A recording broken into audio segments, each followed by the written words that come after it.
Saat ditunjuk menjadi tuan rumah, kita belum mengetahui siapa yang akan menjadi tim peserta karena masih dalam proses prakualifikasi. Dan kepastian timnas Israel lolos seleksi Piala Dunia U20 baru kita ketahui pada bulan Juli 2022. Saya menjamin keikutsertaan Israel tidak ada kaitannya dengan konsistensi posisi politik luar negeri kita terhadap Palestina, karena dukungan kita kepada Palestina selalu kokoh dan kuat. Dan dalam urusan Piala Dunia U20 ini, kita sependapat dengan Duta Besar Palestina untuk Indonesia bahwa FIFA memiliki aturan yang harus ditaati anggotanya. Jadi, jangan mencampur adukkan urusan olahraga dan urusan politik. Saat ini, FIFA juga telah mengetahui adanya penolakan-penolakan terhadap keikutsertaan timnas Israel di Piala Dunia U20. Tapi kita, baik pemerintah maupun PSSI, masih terus berusaha agar ada solusi terbaik.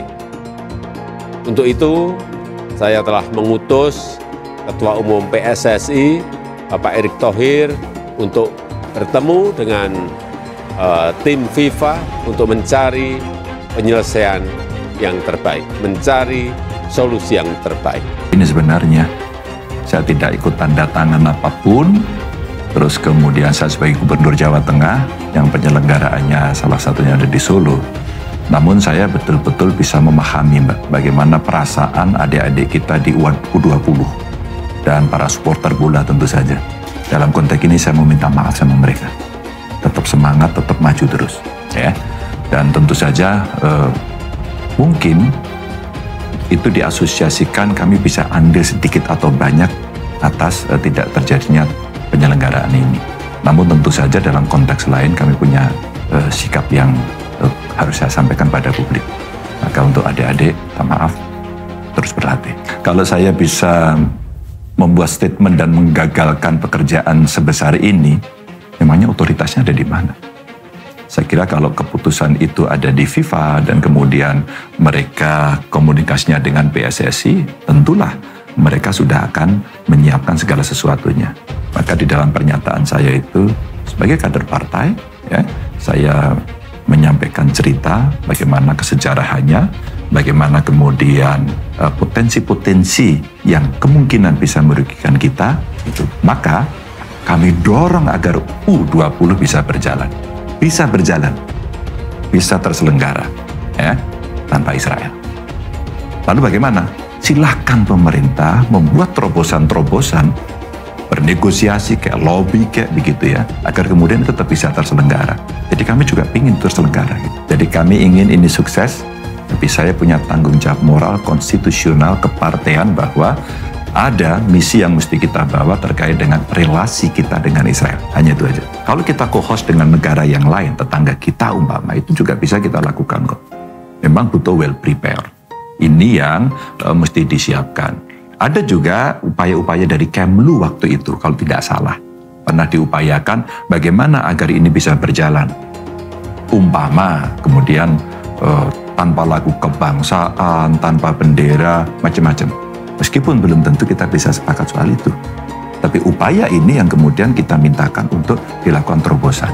Atau cara lain yang kita tidak tahu apapun yang bisa dilakukan. Pasti pemerintah punya pada soal itu, karena saya lihat Bu Menlu, Menteri Menpora Interim, terus kemudian Ketua PSSI, mereka kan punya effort dan sudah diperintah oleh Pak Presiden untuk melakukan upaya itu juga. Dan kalau tidak salah, cerita soal ketidaksetujuan dan sebagainya itu saya baca di media sekitar tanggal 11 Maret kalau tidak salah, itu akan diambil oleh Kemlu. Berarti sudah ada dong upaya-upaya itu dan indikasi-indikasi itu. Ibu Mega sudah meletakkan bagaimana berpolitik ini kokoh. Ini yang kemudian juga terjadi, bahwa seluruh kader-kader PD Perjuangan itu bersikap kokoh atas dasar keyakinan, bukan berdiri atas dasar elektoral yang sering kali dipermainkan oleh berbagai tarik-menarik kepentingan. Pak Koster, Pak Ganjar, dan juga kader-kader PD Perjuangan yang lain telah menunjukkan sikapnya yang kokoh secara ideologis. Kami bertindak bukan atas dasar kalkulasi elektoral. Kami bertindak atas keyakinan ideologi yang didukung oleh perintah konstitusi, sejarah, dan juga melihat masa depan. Bahwa ini merupakan hal yang sangat pahit, kami merasakan itu. Kami ikut sedih, kami ikut. Siap-siap aja, penolakan Ganjar Pranowo terhadap timnas Israel jadi masalah besar. Wilayah kemenangan Jokowi disebut tak akan beri dukungan. Dikutip dari Warta Ekonomi Jakarta, kelompok relawan pendukung Ganjar Pranowo Kongres Rakyat Nasional Kornas belak-belakan menyinggung soal potensi kekalahan Ganjar di wilayah Sumatera Utara Sumut berdasarkan survei terbaru lembaga survei LSI Deni JA, di mana Ganjar menempati posisi ketiga dengan perolehan 16,2%. Di bawah Anies Baswedan yang memperoleh 32,6% dan Prabowo Subianto dengan 50%. Presidium Kornas Sutrisno Pangaribuan mengungkapkan, anjloknya suara Ganjar di Sumut tersebut terkait dengan basis suara pemilih di wilayah kemenangan Jokowi, serta sikap Ganjar Pranowo terhadap kedatangan timnas Israel. Kemenangan Jokowi di Pilpres 2014 dan 2019 di Sumut diperoleh dari kawasan pantai barat dan daratan tinggi Sumut. Sejumlah daerah menyumbang persentase kemenangan di atas 90% suara pemilih sah. Kawasan tersebut solider terhadap Israel. Sedang di pantai timur di mana Jokowi kalah solider terhadap Palestina. Ujarnya dalam keterangan resmi kepada wartaekonomi.co.id Senin 13 Juni 2023. Penolakan Ganjar terhadap keikutsertaan Israel di Piala Dunia FIFA U20 dinilai sebagai tindakan mencampur adukan olahraga dengan politik serta mencampuri urusan luar negeri. Akibatnya, pendukung Jokowi mengalihkan dukungan kepada Prabowo, meski Prabowo tidak memberi pernyataan apapun. Tambahnya, Sutrisno menilai hasil survei mengenai anjloknya suara Ganjar Pranowo di wilayah Sumatera Utara tak bisa dibiarkan begitu saja. Ia menegaskan itu adalah tanda alarm agar kubu Ganjar harus segera ambil tindakan yang jelas agar elektabilitas bisa berubah. Kornas menilai hasil survei tersebut alarm bagi pendukung Ganjar. Jika Pilpres digelar saat ini di Sumut, maka Ganjar pasti kalah, jelasnya. Masyarakat di kawasan pantai barat dan kawasan pegunungan di Sumut butuh penjelasan dari Ganjar dan pendukungnya.